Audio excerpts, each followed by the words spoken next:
नमस्कार, जय झूलेलाल। मां आहियां जय श्री ज्ञानी। अॼु आहे असां सिंधियुनि जी ॾियारियुनि जो टिण वारनि जो ॾींहुं। अचो त ॿुधूं अॼु ॾियारी जी पूजा ऐं हुनजी महिमा जे बारे में। लक्ष्मी माता समुद्र मंथन मां प्रगट थी हुई।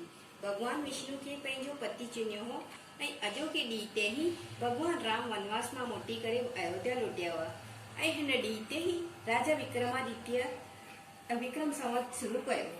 त अचो त ॾिसूं ॾियारी जी पूजा असां कीअं कंदा आहियूं। असांजा वॾा ॾियारी जे ॾींहुं हटड़ी जी पूजा कंदा। हटड़ी याने नंढी सी दुकान। नंढी सी दुकान जी पूजा कंदा हुआ हट जे रूप में। ॾींहं ते असां सिंधी हटड़ी जी पूजा कंदा आहियूं। अॻे जे ज़माने में त मिट्टी जी हटड़ी जी पूजा कंदा हुआसीं, पर अॼु जे नए ज़माने में ही सभु मिलणु मुश्किल आहे। त नए ज़माने जे दौर प्रमाणे हटड़ी जी पूजा असां हिन तरह कंदा आहियूं।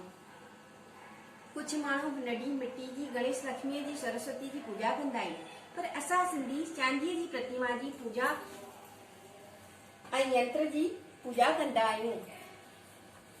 हुन खां पोइ असां कलश जी स्थापना कंदा आहियूं ऐं फ्रूट रखंदा आहियूं। हुन खां पोइ मिठाई ऐं केसर, कमल जो गुल ऐं पतासा जेका लक्ष्मी माता खे अति प्रिय हूंदा आहिनि।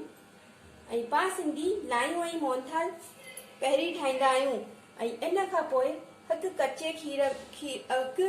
कचे खीर में चांदीअ जा सिक्का रखी उनजी पूजा कंदा आहियूं। ऐं भोग में लक्ष्मी माता जी प्रिय खीर ऐं पतासा रखंदा आहियूं ऐं एलची लौंग जो मुखवास रखंदा आहियूं।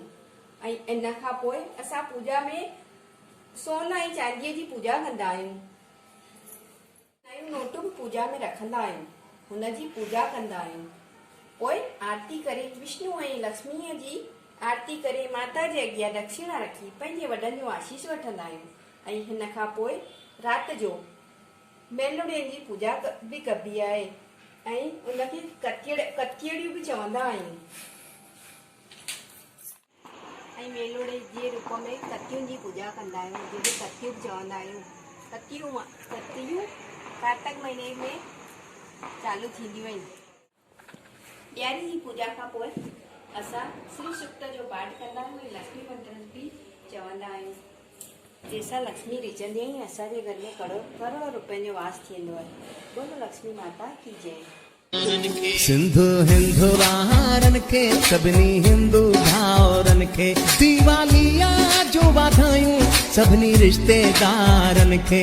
दीवालिया जो वाधायूं सभिनी रिश्तेदारनि खे।